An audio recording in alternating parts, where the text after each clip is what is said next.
विश्व के सभी मेरे साथियों को जय भीम, नमो बुद्धाय। 5 अक्टूबर 2022 को दिल्ली के अंबेडकर भवन में 10,000 से भी ज्यादा लोगों ने हिंदू धर्म का त्याग करके बौद्ध धर्म अपनाया। और जैसे बाबा साहब अंबेडकर जी ने बौद्ध धर्म अपनाने का तरीका सीधा और सरल बताया है, त्रिशरण, पंचशील और 22 प्रतिज्ञा। तो उस कार्यक्रम में भी जिन जिन लोगों ने बौद्ध धर्म अपनाने के लिए आवेदन फॉर्म भरे थे, बुद्धिस्ट सोसाइटी ऑफ इंडिया के लिए रिक्वेस्ट फॉर्म भरे थे, उन सभी को 22 प्रतिज्ञा वहां पर दी गई। 22 प्रतिज्ञा देने के बाद ऑब्वियसली लाइव चल रहे थे, वीडियो रिकॉर्ड हो रहे थे, सभी चैनल्स पे दिखाए, बहुजन चैनल्स पे दिखाए जा रहे थे। इससे व्यथित होकर तिवारी, मनीष तिवारी, ब्राह्मणों ने इसमें कई सारे इसको भारत में मुद्दा बना दिया। क्योंकि वो कार्यक्रम करके मैं सीधा ऑस्ट्रेलिया मेलबोर्न आ गया, क्योंकि मेरे सारे 2-3 महीने के प्रोग्राम्स सारे के सारे डिजाइन है। तो मैं यहाँ आया, यहाँ आने के बाद पता चला कि वहां के ब्राह्मणों को हमारे बौद्ध धर्म दीक्षा लेने पर आक्षेप है। मैं आज ये वीडियो खास करके मेरे हिंदू भाइयों के लिए बता रहा हूँ, हिंदू समाज के लोगों को बता रहा हूँ। बुद्धिज्म एक कल्चर है। अगर उस बुद्धिज्म में आपको आना है तो आपके प्रीवियस फेथ, आपके पहले के जो आपकी जो आचरण है, उसको छोड़कर आपको बौद्ध धर्म में आना पड़ता है। और इसलिए बाबा साहब अंबेडकर जी ने ये बात, 22 प्रतिज्ञाओं की बात सिर्फ भारत में नहीं, वर्ल्ड फेलोशिप ऑफ बुद्धिस्ट के मंच से बाबा साहब अंबेडकर ने ये बात कही है कि only Trisharan and Panchsheel is not enough. Bharat में बौद्ध होने के लिए आपको सिर्फ त्रिशरण पंचशील का ही अवलंब करके आप बौद्ध नहीं बन सकते, क्योंकि पिछले 2000 सालों में बौद्ध धर्म में बहुत कुछ ऐसा घुस गया है जिससे बौद्ध धर्म उसके रियल फॉर्मेट में, रियल इसमें नहीं है। इसलिए उसको पहले हमको बाहर निकालना होगा। तो किसी भी इंसान को अगर बौद्ध बनना है तो उसके पहले के रीति रिवाज से उसको बाहर आना पड़ता है। इसलिए पहले की जो 3 प्रतिज्ञा है कि मैं ब्रह्मा विष्णु महेश को नहीं मानता। अब मुझे बताओ, कोई भी हिंदू हो, कोई भी मुस्लिम हो, कोई क्रिश्चियन हो, कोई सिख हो, इसमें किस भगवान को गाली है? मैं ब्रह्मा विष्णु और महेश को नहीं मानता। नहीं मानने में क्या किसी की गाली वहां पर आ रही है? किसी भगवान का अपमान हो रहा है? अगर और ये प्रतिज्ञा हम किसको दे रहे हैं? क्या घर घर जाके हिंदुओं को बोल रहे हैं हम आप मत मानो? हिंदू फोल्ड में आप लोग भगवानों को मानते हो, आप लोग मानो।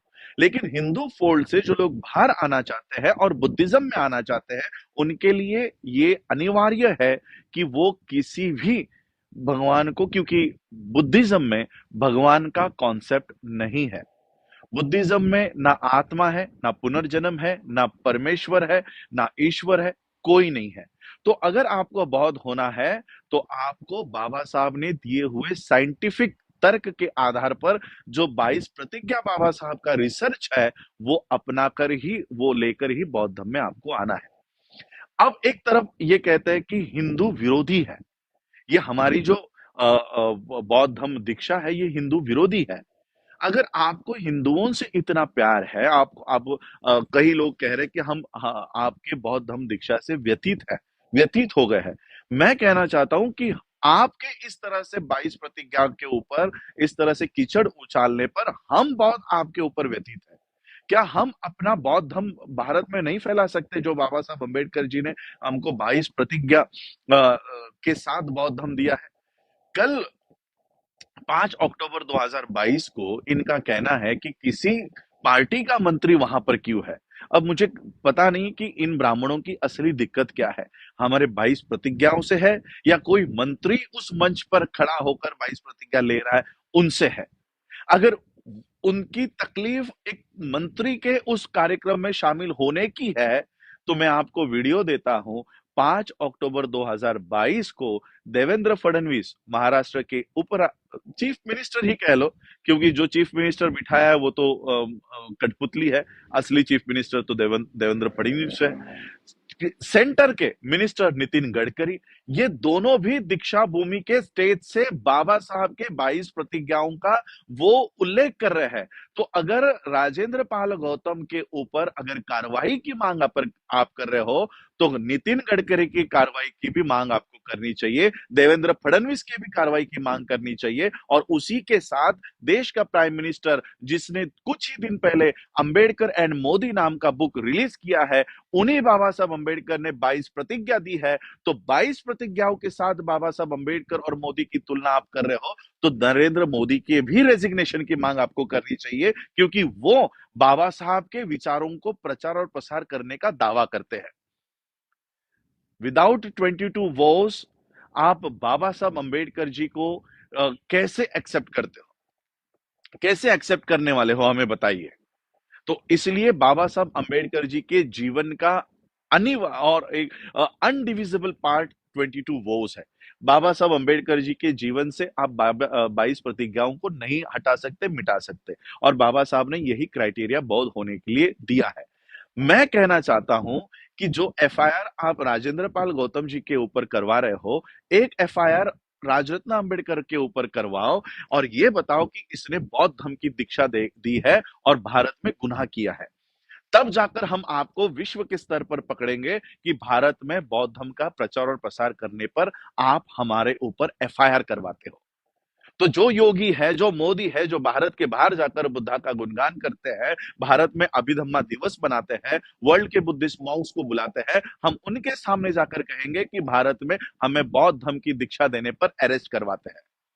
किस मुंह से आप भारत के बाहर जाओगे? अब इस 18 तारीख को वर्ल्ड फेलोशिप ऑफ बुद्धिस्ट के कॉन्फ्रेंस में 128 देशों के बौद्धों के सामने में ये बात रखने जा रहा हूं कि आप लोग हमारे बौद्ध धर्म दीक्षा को होने नहीं दे रहे। सारे मीडिया का, मैं तो मोदी मीडिया का, गोदी मीडिया का आभार व्यक्त करना चाहता हूं। जो 22 प्रतिज्ञा हम लोग दिल्ली के मैदान पर ले रहे थे, आपने उसको देश और विदेशों में दिखाया, इसलिए गोदी मीडिया का बहुत बहुत आभार, बहुत बहुत आभार। और मैं शेड्यूल कास्ट के लोगों को कहना चाहता हूं, हमारे इंदर मेघवाल को मारा जाता है पानी के घड़े को हाथ लगाने पर, हम लोग 1 लाख की संख्या में राजस्थान में पहुंचते हैं। हमारे मनीषा वाल्मीकि की रेप करके हत्या हो जाती है, उसके शव को रात के अंधेरे में जलाया जाता है, हम 1 लाख की संख्या में हाथरस में पहुंचते हैं।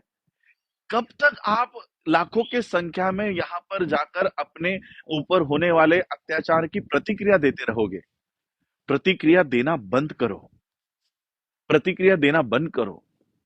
1 लाख संगठन, 1 लाख नंबर में आप लोग वहां पहुंच रहे हो, उसको क्रिया में बदलो।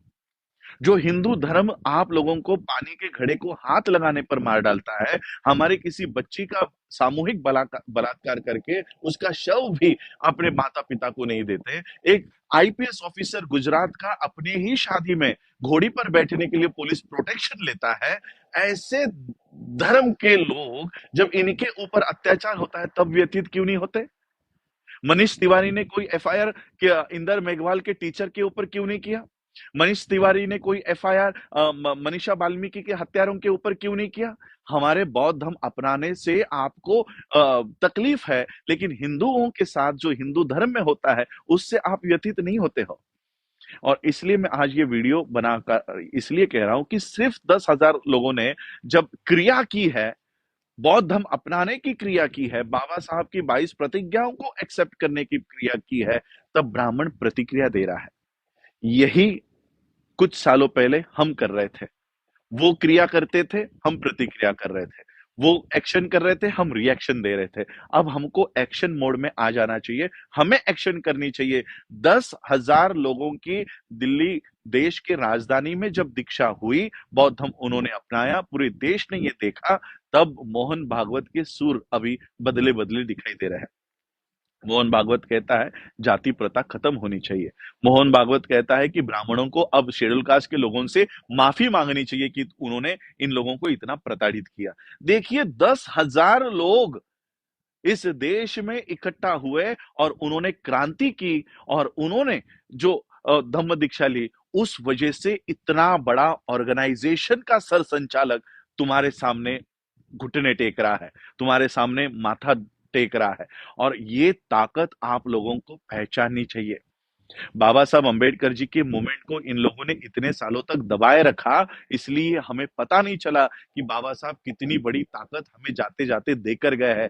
मैं schedule caste, schedule tribe, OBC के लोगों को यही कहना चाहता हूं कि अगर अब भारत में अब सुरक्षित रह सकते हो तो बौद्ध धर्म के अलावा आपके पास पर्याय नहीं है, और वो बौद्ध धर्म जो 22 प्रतिज्ञाओं के साथ है।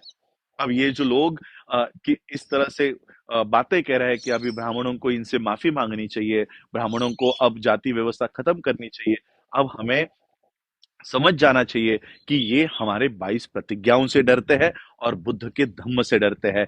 ये इनका पिन पॉइंट है। इसको अगर प्रेस करते हो तो ब्राह्मण मुंह खोलने को रेडी हो गया है, और वो आपके सामने नतमस्तक होने को तैयार हो गया है। और इसलिए मैं यही कहना चाहता हूं, जो काम 10,000 लोगों ने दिल्ली में किया है, ये काम लाखों की संख्या में देश के कोने कोने में होना चाहिए। और हर स्टेट में मुझे लगता है आज ही के दिन, आज इंडिया में शायद अर्ली मॉर्निंग होगा, 5 या 6 बजे होंगे, या ऑस्ट्रेलिया में दोपहर के 11-12 बजे है। आज लखनऊ में भी बौद्ध धर्म का दीक्षा का कार्यक्रम होने जा रहा है, जिसमें ओबीसी बड़े पैमाने पर बौद्ध धर्म की दीक्षा ले रहा है, और बनते सुमित रतन जी के माध्यम से ये हो रहा है। उस कार्यक्रम में ज्यादा से ज्यादा लोग पहुंचे और बौद्ध धर्म को अपनाए, और वो भी 22 प्रतिज्ञाओं के साथ अपनाए। और इस जो व्यवस्था, जाति व्यवस्था का इतने जो हम लोग अत्याचार सह रहे हैं, इसे कहीं ना कहीं अब खत्म करना होगा, और ये खत्म सिर्फ और सिर्फ बौद्ध धर्म के माध्यम से हो सकता है। और इसलिए मैं आप लोगों को आज ये बताने आया हूं कि हमारे 10,000 लोगों ने अगर ये काम किया है, हम और इसका इफेक्ट जो है बढ़ाएंगे, और पूरे देश भर में भारत में वापस आने के बाद फिर से बौद्ध धर्म के दीक्षा का कार्यक्रम हर एक स्टेट में हम लोग ऑर्गेनाइज करके इसका 2025 का एक 10 करोड़ लोगों के साथ बौद्ध धर्म अपनाकर बौद्ध देशों के साथ मिलकर हम लोग अपनी व्यवस्था खुद बनाने का काम करेंगे। तो मैं आज यही कहने आया था कि मोहन भागवत जैसा आदमी, आज उसके सुर बदले हैं, ये केवल 10,000 लोगों के उस क्रांति की वजह से है। 10,000 लोगों ने ये किया है। अब 10 लाख लोग और 10 करोड़ लोग धीरे धीरे यही काम को दोहराएंगे और अपनी खुद की व्यवस्था खड़ी करेंगे। जय भीम, जय भारत, जय बुद्ध।